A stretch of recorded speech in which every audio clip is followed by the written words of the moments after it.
Have you ever really stopped to think about the journey you've been on? I mean, the real journey.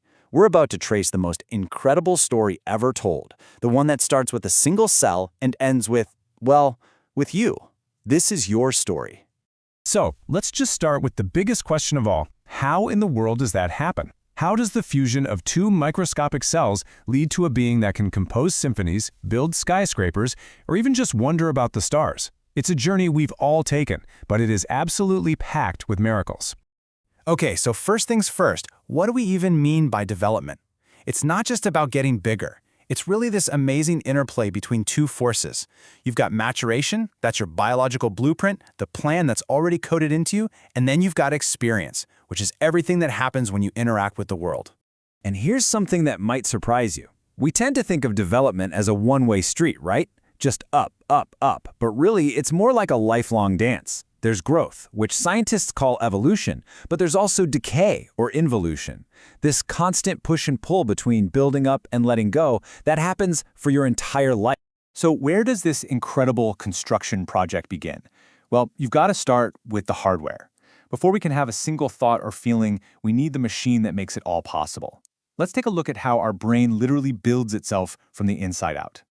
The neatest way to think about it is in layers, almost like digging back in time through our own evolution. At the very bottom, the most ancient part, you have the hindbrain. That's your life support, the stuff you never think about, breathing, your heartbeat. Then, wrapped around that is the limbic system, that's the emotional core. And finally, you get to that wrinkly outer layer, the cerebral cortex. That's the CEO's office. It's the new kid on the block, evolutionarily speaking, and it's where all the high-level planning and reasoning happens. Okay, so the hardware is installed, but what about the software? How does a newborn baby who's just been dropped into this world of buzzing, blurry, loud confusion start to make any sense of it at all? Well, the whole game changed thanks to a psychologist named John Piaget. He had this revolutionary idea that babies aren't just little sponges passively soaking things up. No way. As this quote says, they are active little scientists, constantly poking, prodding, and experimenting on the world to figure out its rules. And one of the first huge breakthroughs that these baby scientists make is this idea of object permanence. I mean, think about peekaboo. Before this concept clicks into place, when you hide your face, poof, to the baby, you have literally vanished from reality. Realizing that things still exist even when you can't see them, that's a massive leap. It's the moment the world stops being magic and starts being a stable, predictable place. So, how exactly did these little scientists conduct their research? Piaget gave us two brilliant concepts. The first is assimilation. This is when a baby tries to force a new thing into an old familiar action. Like, they know how to grab a rattle and put it in their mouth, so they grab dad's watch and do the exact same thing. But then you give them a giant beach ball. That doesn't work, so they have to use accommodation. They have to change their old action to fit the new object. They learn to squeeze and hug it instead. That right there, that's learning happening in real time. All right, so we're seeing how a baby learns. But what's the engine driving all this change? What are the deep forces that are pushing us to grow?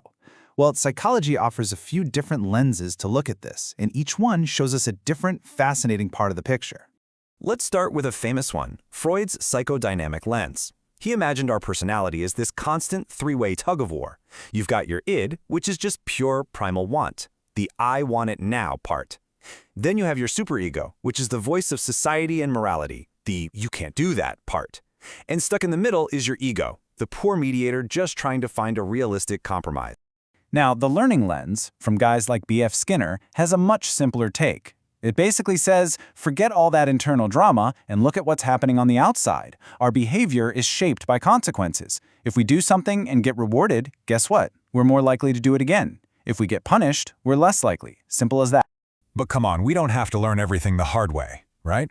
Of course not. And that's where Albert Bandura's social cognitive lens comes in. He pointed out that we are incredible observers. We learn a ton just by watching other people, seeing what they do, and seeing if they succeed or fail. It's called modeling, and it's basically how culture gets passed down. So which one is it? Are we driven by a secret inner battle? Are we just a product of rewards and punishments? Or are we just imitating everyone around us? Well, the beautiful answer is, it's all of them.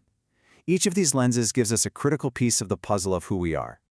So we've gone from the basic wiring of the brain, to the software of the mind, to the big theories that try to explain it all. So let's bring it home. What does this incredible, unfolding story actually mean for you right here, right now? Here's the bottom line. First, that biological blueprint you started with, it's just the foundation. It's not your destiny. Second, you are an active participant in your own life, not just a passenger. You're always learning, always making sense of things. Third, you're a beautiful, complex mix of all those forces we talked about, the inner drives, the outer world, and the people you watch. And maybe most important of all, this whole process never ever stops. And that brings us full circle, back to that powerful idea that development isn't just a simple climb to the top. It's a rhythm. To truly grow, to build new things, you also have to be willing to let other things go. This cycle of building up and breaking down, that's not a flaw in the system. That is the system. That's the essence of a full developing life. So remember, your development didn't end when you got your driver's license or graduated from school. It is happening as you listen to my voice. Your story is still being written, chapter by chapter. So the only real question left is, knowing all this, what are you choosing to build next?